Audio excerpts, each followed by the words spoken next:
conexão com Deus. Não só às quintas, não só de manhã quando acorda, não só à noite quando dorme, mas de uma forma mais intensa. Pronto, lá vem o fanático religioso querendo fazer a gente carregar o dia inteiro. Não é isso. Não é isso. Se conectar com Deus, você pode fazer o dia inteiro. Antes de ontem, eu fiz 75 anos de doutrina espírita. A morte de um amigo, né? Por isso que eu gravei. E a gente vem atrás do consolo dentro da doutrina e acaba. Porque explica tanta coisa que acaba consolando mesmo. Né? E eu percebi que desses 35 anos, os últimos 7 só que eu deixei a doutrina para mim. O resto foi tudo eu indo lá. Eu indo lá. Mas a minha conexão mudou a partir daí com Deus. Então eu uso música, eu uso gratidão, eu uso obrigado, eu uso bom dia, eu uso pôr do sol, eu uso nascer do sol. Tudo isso me conecta a Deus. Eu acho que é isso que tem que fazer a gente começar a se conectar mais. Né? Cada um com a sua forma, com a sua maneira, mas é muito importante e o tempo urge por isso. Então, a religião espírita traz ideias que nos ajudam a refletir, a melhorar. Né? Então, nós estamos numa fase de transição planetária. Acho que todos os espíritos já ouviram falar disso. Estamos saindo de um mundo de expiação e provas para um mundo de regeneração. E esse mundo de regeneração, o amor predomina. Imagina um mundo onde não há ódio, não há crime, não há traições. Maravilha que seria, né? Pois é esse mundo de regeneração ao qual estamos caminhando. Mas precisamos estar nessa mesma frequência para continuarmos e chegarmos a esse planeta também. É uma transição lenta, né? Talvez os nossos filhos, mas a gente tem que começar a plantar. Nós somos responsáveis por isso. Então, a evolução planetária, ciência, espiritualidade, filosofia, tudo isso vai ajudar a gente a melhorar. Né? Por isso que a doutrina espírita vai servir para todas. Porque vai unir a ciência, comprovando as coisas para a gente, vai unir a filosofia, que traz o lado da moral, onde temos valores, criamos valores, honestidade, e tem o lado de amor, que Jesus trouxe e nos deixou um exemplo maravilhoso de conseguir. Né? Seguindo aqui, a evolução para um planeta de regeneração precisa ser de forma geral. Vamos dar um exemplo aqui. Eu estou dentro de uma empresa e aí está tudo ruim lá dentro. Mas aí eu melhoro o meu departamento de logística, que vai entregar aquilo que eu vendo. E fica perfeito. Mas o resto da empresa não fica bom. Não chega na logística. Então não adianta mudar só um lado. E fazendo uma analogia para o nosso lado pessoal, não adianta a gente querer mudar uma coisa na nossa vida só. Olha, agora no trabalho eu vou ser um cara bem legal. Vou tratar todo mundo bem. Em casa não, ainda não estou pronto para isso. Mas no trabalho eu vou ser melhor. O que a gente precisa entender é que facilita uma mudança geral. Fragmentar essa mudança não ajuda. A minha vida começou a mudar quando eu entendi isso nesses últimos 7 anos e comecei a me preocupar com a minha alimentação, com o meu estado físico, com a minha conexão com Deus, com a minha respiração, com a meditação, com a oração. Então foi uma mudança geral na minha vida.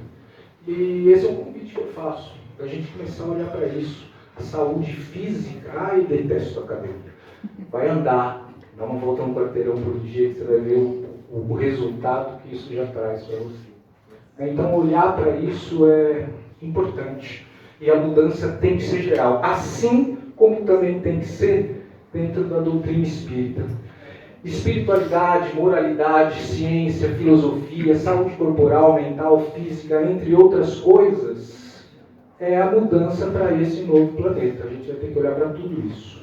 Então, o lado científico vai ter que acompanhar o lado filosófico, que vai ter que acompanhar o lado religioso ou de amor, mas vai ter, o crescimento ele vem num todo.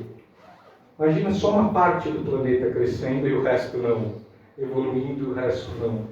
A gente tem que ser atento para essas coisas, porque a nossa vida precisa de uma mudança radical. Radical entre aspas, né? Não estou falando para ninguém sair daqui correndo já, né? Não é isso, mas é um olhar diferente para mudar as coisas. Nós precisamos mudar as coisas. O planeta está pedindo para mudar as coisas. Mas tem aqueles que não estão afim. E está tudo bem. Só não vão para esse planeta. Mas está tudo bem. Vão ficar num planeta de expiação e provas. Que é esse aqui, igual a esse aqui, ou outro igual a esse como está hoje. É uma opção, é uma escolha de cada um. Quer mudar? Vamos para o amor. Não quer mudar? Continua aqui. Até estar preparado para o amor, porque a lei do progresso é infalível. A lei do progresso vai obrigar todo mundo a melhorar. O que determina a velocidade com que isso acontece é o nosso livre-arbítrio. As escolhas que a gente faz. Né? Vamos lá. Dando sequência aqui. O crescimento deve ser global e generalizado. Quais os objetivos que eu separei para essa palestra? Entender a definição de mediunidade segundo o Espiritismo, conhecer estudos científicos sobre esse tema, refletir sobre a implicação filosófica e espiritual disso e integrar fé raciocinada à ciência. Chato pra caramba isso que eu coloquei, eu achei. Mas eu vou procurar ser o mais leve possível, tá? O que é mediunidade? Temos médios ativos aqui? Levanta a mão, por favor, quem não tem mediunidade. Então, deixa eu falar para vocês, todos são médiums, ok? Mediunidade é um negócio que todo mundo pode desenvolver. Mas tive surpresas ao preparar essa palestra e saber que geneticamente um médium ativo tem genes que os outros não têm. Nós vamos falar sobre isso daqui a pouquinho. Mas então, o que é essa coisa, né? Opa! O objetivo da palestra aqui. Capacidade de intermediar a comunicação entre espíritos e encarnados. Isso é mediunidade, bem resumidamente, né? Então, a capacidade de comunicação que a gente tem com o lado de lá, com aquele que já foi, com aquele que desencarnou. Já foi para onde? Para o outro plano. Né? Porque não tem morte para os espíritos. Esse é um outro fator consolador. Não há morte. Há morte física, mas há continuidade do lado de lá. Triste daqueles que acreditam que vão dormir quando morrer, até o dia do juízo. Olha o desperdício de tempo a ser. A mão de obra de todo mundo dormindo, aguardando o dia que vão falar: você é bonzinho, vai para o céu, você não vai para o inferno. Então é isso que nós falamos de evolução, não tem mais lógica isso. A fé não pode ser cega, a fé tem que ser racionalizada. Né? Faz sentido isso? Adão e Eva faz sentido? Então, tem coisas que não fazem o menor sentido e que tem gente que defende com unhas e dentes. Nós estamos falando de crescimento, nós estamos falando de evolução, nós estamos falando de pensar, de evoluir a forma de agir, a forma de pensar. Né? Então, a capacidade de comunicação entre nós e a parte espiritual, presente em todos, mas em graus diferentes. Então, tem médiums bem desenvolvidos, tem médiums que estão iniciando, tem cursos de médiums que faz com que você entenda melhor. Eu não tenho uma mediunidade muito fortalecida. Estou fazendo um curso agora. Estou me adaptando também no CCDPE, né? Junto com o pessoal veio pesquisar. E para quê? Para melhorar, para crescer, para entender minha mediunidade. Né, para saber como que eu posso usá-la melhor. Eu tenho intuitiva. Como eu li bastante, as palavras me vêm. Né? Então é o tipo de mediunidade que eu uso nas minhas palestras. Mas eu preciso definir melhor isso, eu preciso enxergar melhor as coisas que eu faço, que eu penso. Eu preciso enxergar melhor os espíritos. Não sei se eu vou chegar nesse ponto da desencarnação. Mas tem gente que chega. Nós vamos falar disso já. Chico Xavier era um cara que mal sabia diferenciar quem estava vivo e quem estava morto, né? O espírito do encarnado, porque ele tinha tanta facilidade em ver, né? E tem médios que têm, e tem médios que não têm. Existe entre essas coisas o animismo, que a pessoa acha que está enxergando, mas na verdade são coisas também diversas. Né? Então, cuidado com isso também. Mas todo mundo pode sim desenvolver a sua mediunidade. mediunidade, basta estudar, cursos de médium toda casa oferece, né, feitos em tempos aí, né, mas em graus diferentes todo mundo tem a mediunidade. Finalidade: consolar, aprender e evoluir moralmente. Essa é a finalidade de você desenvolver a sua mediunidade. Consolar, né, é legal assim, tanto a doutrina espírita quanto Jesus, quando foram vir preparar o ambiente. Jesus, através dos seus milagres, preparou o milagre, o vinho, vamos fazer água e vinho com essa água aí, vamos fazer o aleijado andar, vamos fazer o cego enxergar. O que era aquilo? Uma forma das pessoas se interessarem pelo que viria. E o que viria? Amor ao próximo. Era isso que ele fazia. E ele tinha que preparar o ambiente. Como que ele atraía todo mundo? Com os milagres. A mesma coisa aconteceu com a doutrina espírita. Com fenômenos mediúnicos que fizeram as pessoas se interessarem pela doutrina. Mesas que levantam, que giram, comunicação no barulho, tipografia, outras coisas que fizeram as pessoas falar, nossa, diferente isso, né? O que será? Então é uma forma de atrair as pessoas. E nós vamos falar dos dois tipos de mediunidade que tem, e um é esse, né? de efeitos físicos, né? Nós vamos falar disso já. Tipos de mediunidade, é agora mesmo. Tipo físico: movimentos de objetos, ruídos, materializações, transporte de objetos ou até de pessoas. Isso é um tipo de mediunidade que hoje em dia é muito rara, porque serviu para trazer as pessoas para se interessarem pela doutrina, né? Então, hoje em dia é muito raro você ver uma materialização, alguma coisa assim. São poucos centros que trabalham, poucos médiums, né, que têm essa capacidade. Mas é importante a gente saber como é que isso acontecia. Vocês já ouviram falar de uma energia chamada ectoplasma? Essa é uma energia que vem da espiritualidade e da natureza daquele planeta para que sirva de meio de comunicação entre os dois planos. Então, se o médium desenvolve ou libera muito ectoplasma, maior é a sua mediunidade. Se ele libera pouco, menor é a sua mediunidade. Então, eu tenho uma foto aqui que eu pus, eu vou falar dela hoje. E outro tipo de mediunidade é a inteligente. São os audientes, os videntes, a psicografia, a psicofonia, intuições, médiuns de cura, sonambulismo, que é um tipo de mediunidade, né? Então, esses dois tipos, hoje os mais evidentes, são os inteligentes, né? Os mais normais que a gente encontra por aí, principalmente de cura e tudo mais. Para nós já espíritas, não temos a necessidade de despertar ainda para a doutrina, já estamos despertos, né? Precisamos despertar o nosso interior. E eu costumo falar, nós temos duas coisas que nos fizeram vir para cá: crescer e evoluir. Crescer, olhar para dentro, melhorar como pessoa, ser uma pessoa melhor. Evoluir, quando a gente estiver bom nisso para dentro, a gente transborda isso para o coletivo, para outras pessoas. E aí você está evoluindo. Então, o crescimento é individual, olhando para dentro. A evolução é coletiva, olhando para fora. Como que nós estamos frente a isso? Adentro ou para fora? Não importa. Importa se a gente está em movimento, porque vida é movimento. Certo? Aqui uma foto do ectoplasma, né? Essa coisa saindo da orelha aqui, é essa energia aí. Tem umas muito feias, né? Nariz, umas coisas assim, mas é uma energia utilizada por médiuns para materialização, coisas desse tipo, né? Eu separei a foto só por curiosidade mesmo, mas para a gente entender isso. Histórico de estudos científicos. Não é de hoje que a ciência vem estudando espiritualidade.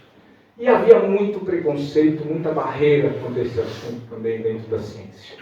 Muitos foram queimados em fogueiras por causa disso. Em tempos em que era muito animal as coisas, né? Mas assim, existia uma sociedade para pesquisas psíquicas que iniciou lá atrás com William James e Leonora Piper em 1882. Pesquisas também são realizadas aqui no Brasil e agora em todo o mundo. A faculdade de Cambridge, Oxford, Harvard, todas essas faculdades hoje têm cadeiras estudando espiritualidade. Porque tinha coisa que a ciência não conseguia explicar. E a espiritualidade começou a explicar. Então, faculdades de medicina hoje colocam já uma cadeira à disposição para estudar a espiritualidade. Quantos médicos não viram pessoas desenganadas saírem andando do hospital? Muitas, muitas. E aí, como explica? Se eu falei, não, esse cara não morreu. Não tem mais o que fazer por ele. A gente ouviu isso. Não temos mais. A ciência não tem mais, agora está na mão de Deus. Já ouvi isso de médico. Por nós, médicos, não tem mais o que ser feito. Agora é Deus. Ouvir isso de um médico é até legal. E pior, ou melhor, Deus foi, agiu e tirou a pessoa daquela situação. Aí o médico fica doido, né? Principalmente os mais céticos. Como foi que saiu dessa?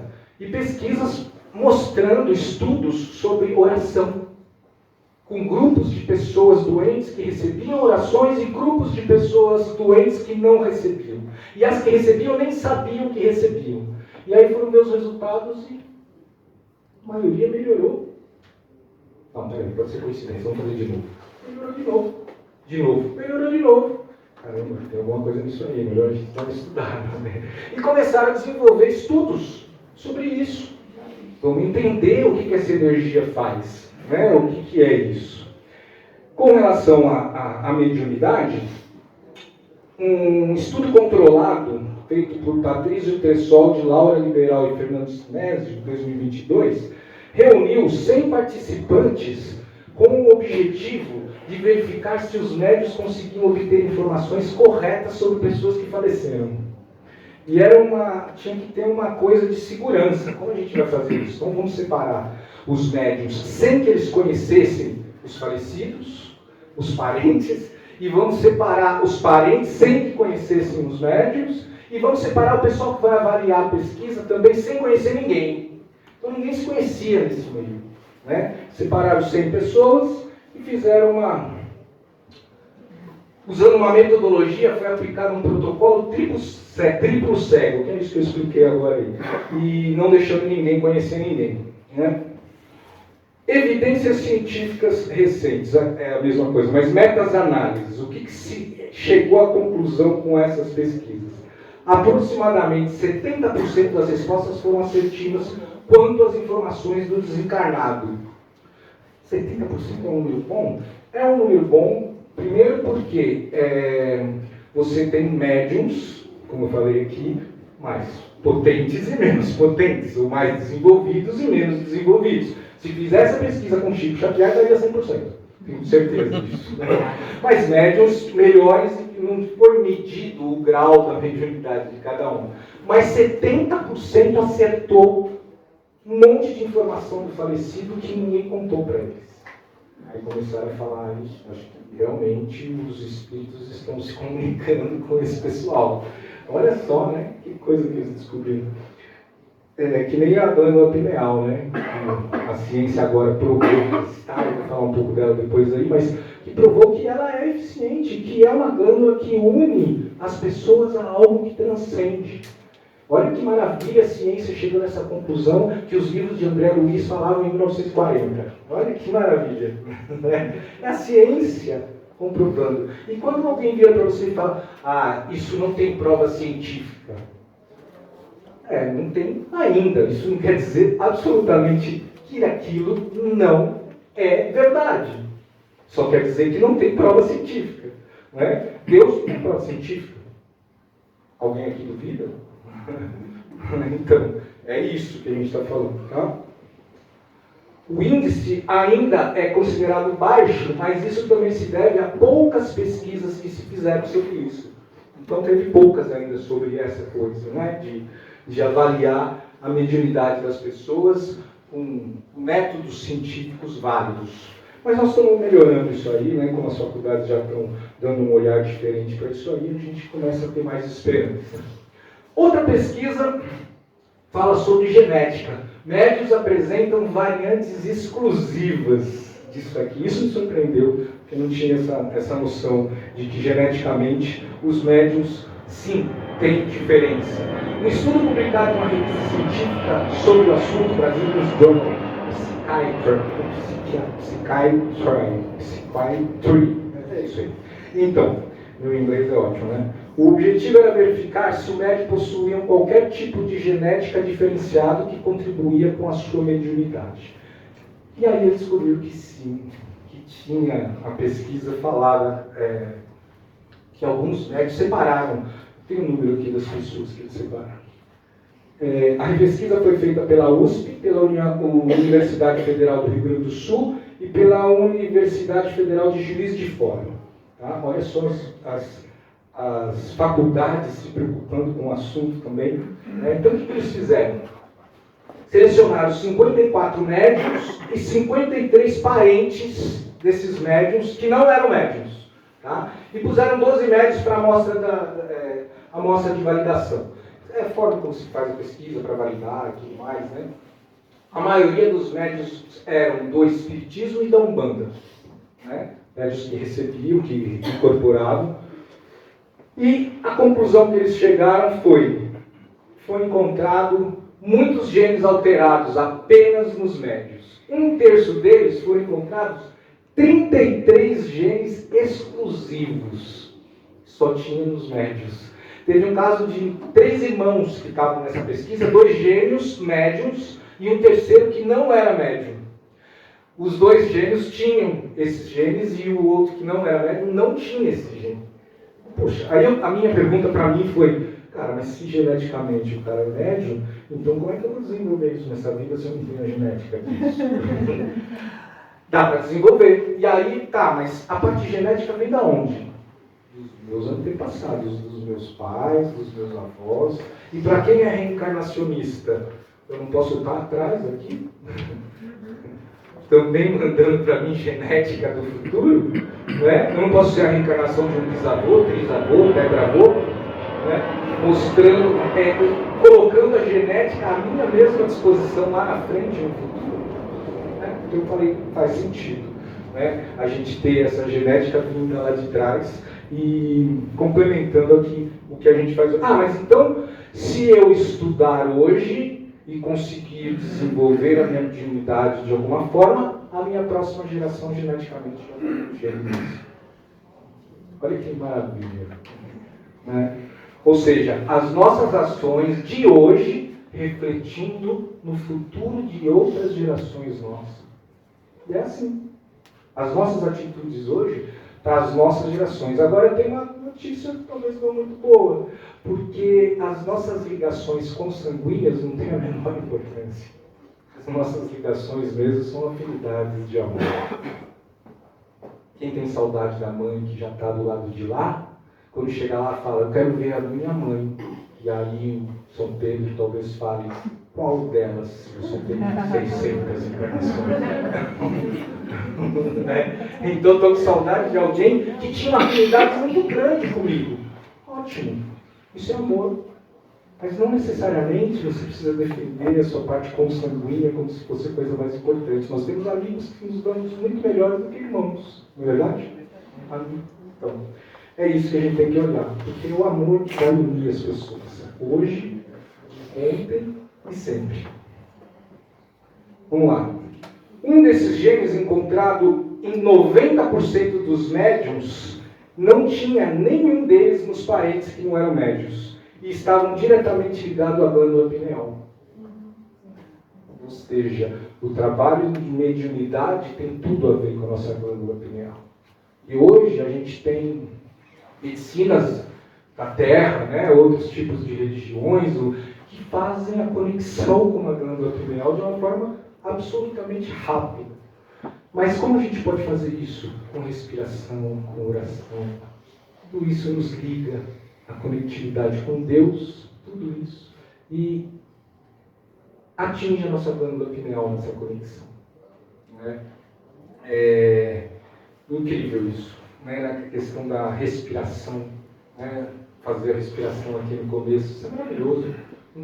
Breathwork, não sei se vocês já ouviram falar disso, mas é uma ciência nova aí, estuda a respiração. O oxigênio é uma droga potencialíssima. Não sei se já ouviram falar também de renascimento são técnicas com respiração que levam as pessoas a catarse. Já vi isso numa sala com 50 pessoas, respirando profundamente, intensamente, várias vezes, e as pessoas entram em catarse, com oxigênio, não precisa ter uma droga para isso. Choram, riem, gritam. Catarse do oxigênio. Ou seja, a gente não precisa de nada para nos conectar com o real. Né? Precisa respirar. A meditação, eu costumo dizer que a minha oração faz eu falar com Deus. A minha meditação faz Deus falar comigo. E quando eu medito, eu vou para dentro. E lá dentro tem Deus. A centelha divina que a gente ouve falar tanto, está dentro. Então a gente tem a mania de procurar Deus em distâncias tão grandes. E Ele está tão próximo a nós. Às vezes a gente não tem essa pequena consciência disso. Né? Ele fica procurando Deus em lugares distantes, em templos, como diz a oração Spinoza, né? Que fala sobre isso. Fala, por que você está procurando Deus tão longe? E ontem eu dei uma palestra no Naefa e falei sobre isso também. Deus, por que a gente teve que colocar Deus como um velhinho barbado? Para fazer sentido, para a gente se conectar com Ele. Tem que ser um velhinho barbado, mas ele não é onipresente. Eu vou para a praia e não vejo nenhum velhinho barbado. Onde ele está? Se ele é onipresente, ele está em todos os lugares. Mas para mim, soa melhor, eu ouvi Deus como uma energia cósmica que está presente em tudo.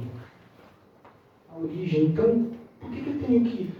Se eu imaginar Deus como uma energia cósmica, eu perco a referência. Para quem que eu vou rezar? Pai nosso que estás no céu, mas ele falou que não é mãe. Por que não é homem? Temos características sociais que a gente conhece que faz o patriarcado ser assim. Mas por que Deus é assim? Tá, mas então como eu me conecto com Deus? Deus não é para se entender, Deus é para se sentir, é para se conectar. Tá, mas quando eu vou rezar, para quem eu rezo? Eu rezo para Jesus. Jesus é uma referência humana disso. Né? Faz sentido, não? Ótimo. Olha lá. Genética. Outras pesquisas já foram feitas sobre esse assunto, não é de hoje, né? Genética e mediunidade, como pesquisas feitas sobre a área que afeta o cérebro durante o transe mediúnico, eu vou falar dela daqui a pouquinho, de outra pesquisa, mas já fizeram pesquisa sobre saúde mental dos médiuns, já fizeram pesquisa sobre a veracidade das psicografias de Chico Xavier, se era verdade mesmo ou não. E tudo bem, vai pesquisando, assim, você vê só toda a ciência que tentou provar que o espiritismo não era real, converteu os caras que foram lá tentar provar.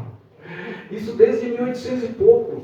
Né? Prêmios Nobéis da época foram convocados pelo catolicismo para provar que aquilo era charlatanismo.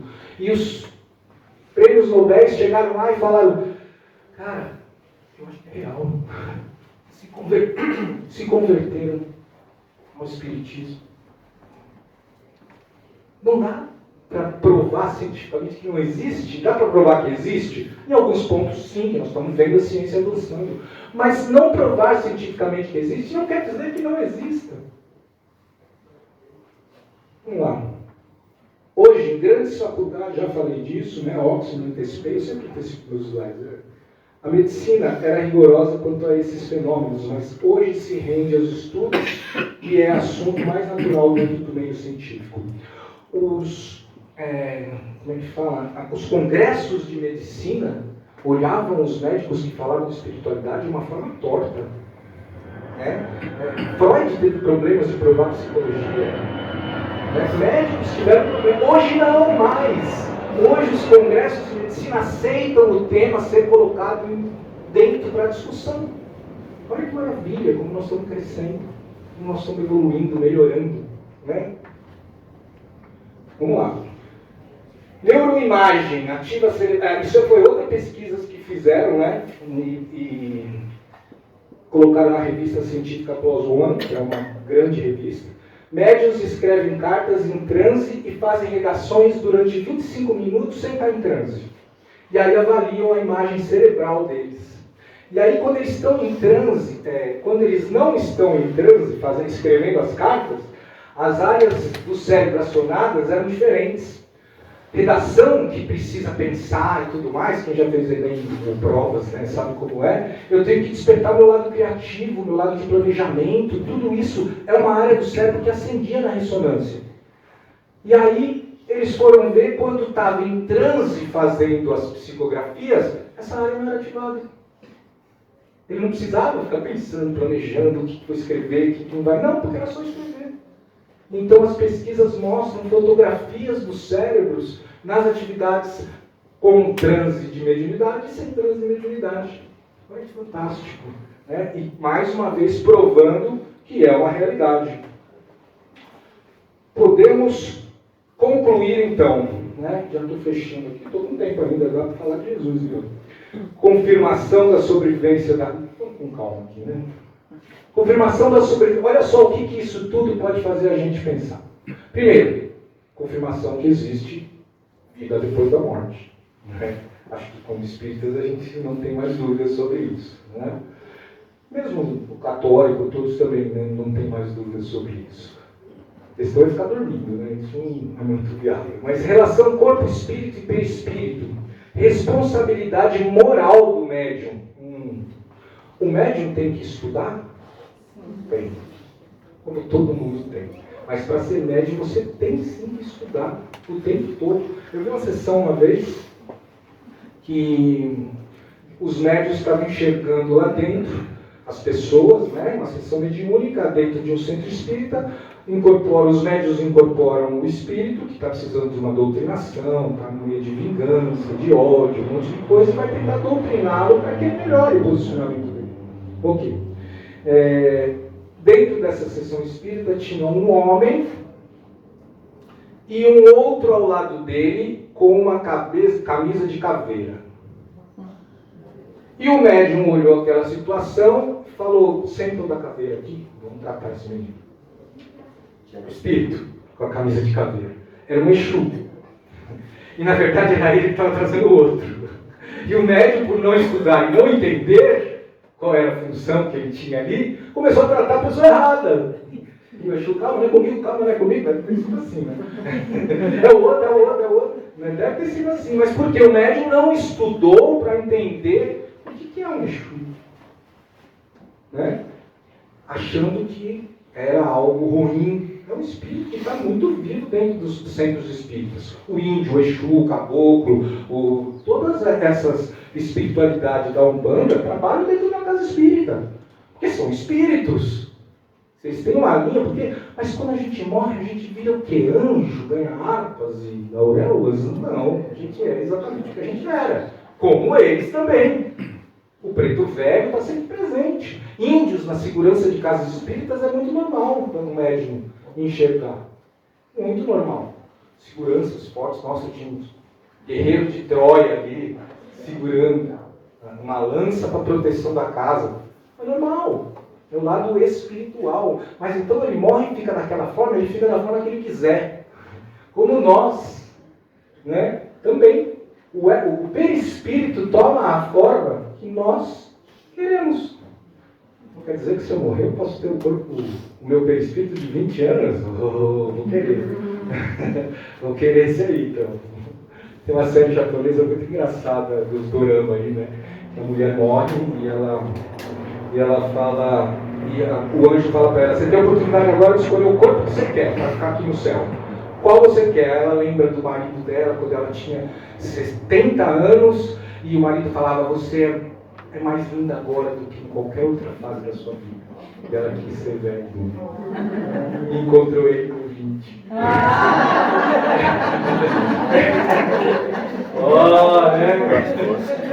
Mas assim, naquela situação, ela moldava uma vez só o perispírito. E assim, pelos estudos espíritas, a gente vê que não é bem assim. Você toma a forma que você quer. Porque, na verdade, isso é moldar o perispírito que liga o seu corpo ao seu espírito. Mas nossa essência é espiritual, é uma luz, é uma chama. Né? Então, entender isso também alivia muito, né? Para que a gente não tenha surpresas no futuro. responsabilidade moral do médico não é essa. É estudar o tempo todo. Porque, na verdade, isso a gente vai levar para o outro lado. Sabe a parábola dos talentos? Jesus contou, né? Que o mestre, que está simbolizando Deus ali, deu os talentos, 1 para você, 2 para você, 3 para você, volta daqui a um tempo para ver o que vocês fizeram com isso. Um multiplicou, o outro multiplicou, o outro enterrou com medo, falou, estou te devolvendo exatamente o que você me deu. Eu falei, cara, você não entendeu nada. Esses talentos a gente recebe. Dinheiro são talentos que são nos dados como empréstimo para fazer algo. Não apenas para mim. Quem consegue levar dinheiro depois que desencarna? Ninguém. Então é empréstimo. Tá, então o que eu consigo levar? Conhecimento, amor ao próximo, atitudes boas, isso tudo você vai carregar. É seu. Não perde mais. Mas dinheiro, avião, carro, essas coisas todas a gente não leva. Aí vai prestar conta. Você fez o que eu te dei de talento. Vamos pensar, né? O que a gente está fazendo com os talentos que a gente tem? Importante também, né? Fé raciocinada, aliar ciência e espiritualidade. A fé racional é uma coisa tão maravilhosa, sabe?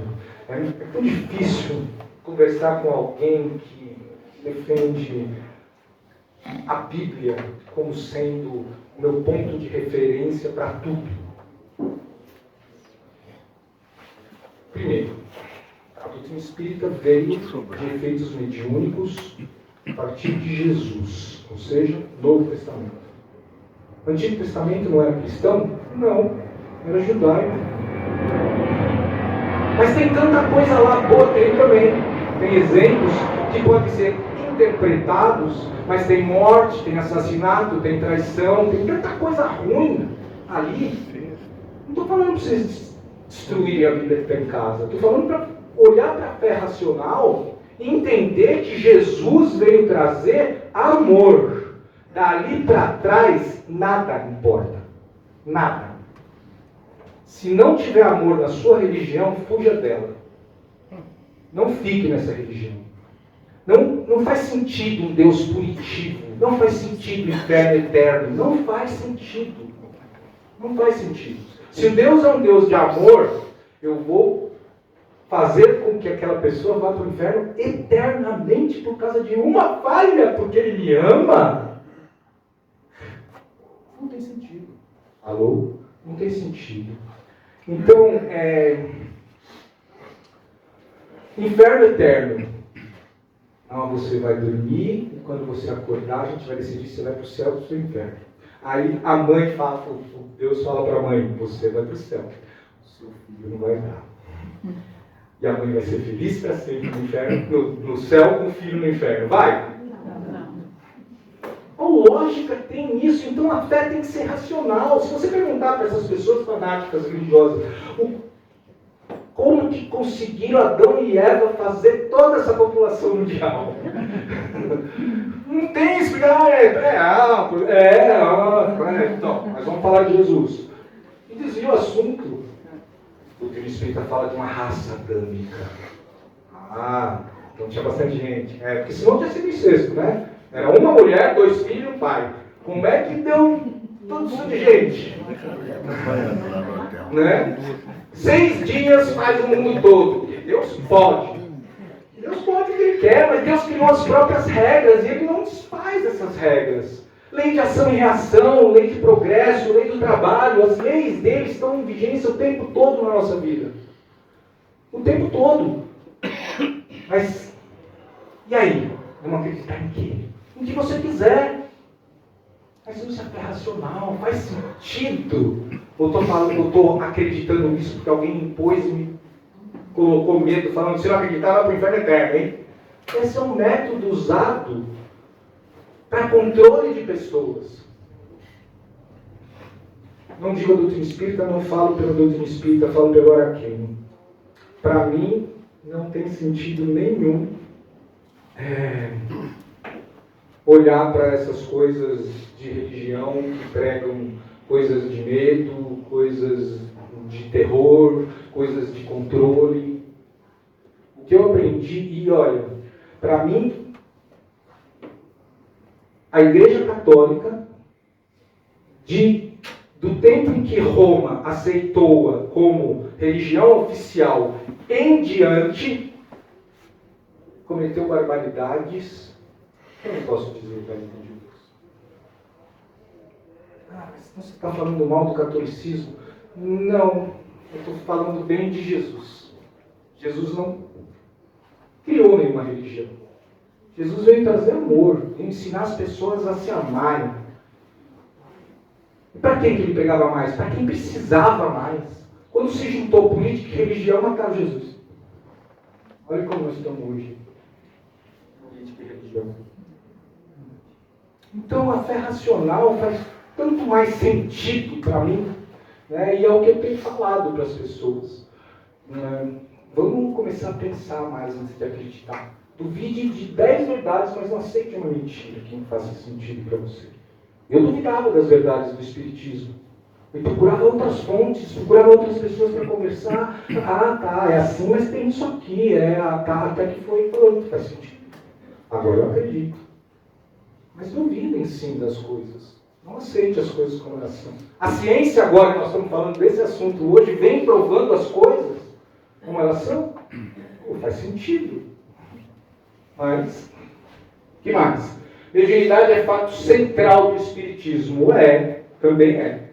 Né? Filosofia, ciência e amor são as bases da doutrina espírita. São as bases que vão ser levadas para qualquer pessoa, em qualquer lugar e em qualquer religião. Acreditem.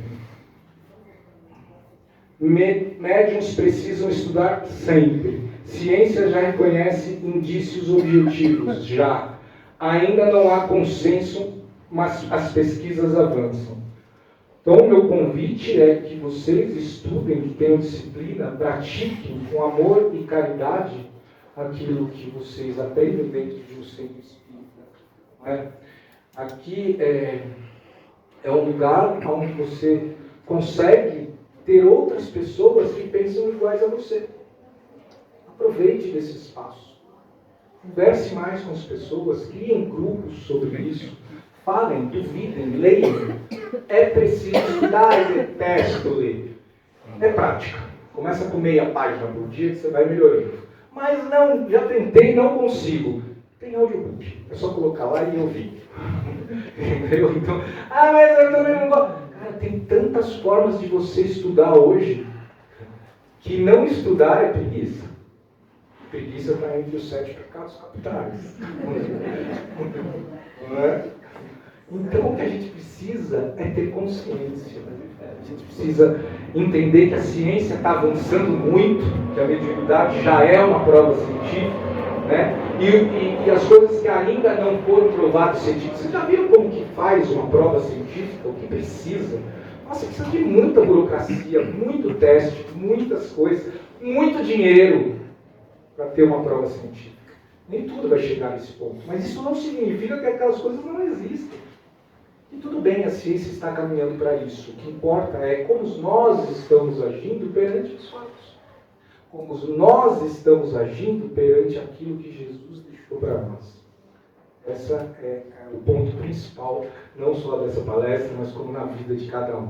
Aproveitem mais os ensinamentos de Jesus. E quando eu falo de Novo Testamento, tem bastante coisa lá, esses dias eu comecei a ver as pessoas olhando para o que Paulo disse. E assim, Paulo foi o maior de todos os discípulos, mesmo sendo contemporâneo, mas não tendo contato com Jesus. Ele foi o cara que saiu andando, ele tinha internet na época, saiu andando pregando o cristianismo. Então, se não fosse Paulo, talvez o cristianismo não tivesse a força que tem hoje. Mas ainda quando a gente lê o Novo Testamento e vê algumas coisas de Paulo, como falando que as mulheres não têm vez, como não sei o que, como não sei o que lá, a gente percebe que isso não é de Jesus. É do judaísmo, onde Paulo era um estudante fervoroso do judaísmo. Era para ter sido um dos grandes dentro do sinédrio. Mas se converteu a Jesus. Mas sobraram algumas coisas, ensinamentos de Paulo, a qual eu amo Paulo. Quem não leu Paulo Estevão está perdendo a melhor obra da literatura espírita, na minha opinião. né? Mas Paulo esteve. Então, é assim, Paulo também tem suas reticências ali que é preciso olhar. Mas quando fala do que Jesus disse e deixou, não tem dúvida. Não tem dúvida. E olha que são 4 evangelhos só, né? Os outros, todos os apóstolos estão todos escondidos lá no Vaticano, né? Apócrifos. Quem falou que Maria de Nazaré e Maria de Magdala não entenderam muito mais do que os discípulos o que Jesus disse? Em vida. Assistam The Chosen. Elas entenderam. E Jesus dava um espaço incrível para as mulheres. Mais incrível porque a Bíblia não dá, né? Ela não foi escrita por Jesus? Não. É isso o ponto. Se atenham aos ensinamentos de Jesus, principalmente amar ao próximo como a si mesmo. Obrigado por me ouvir.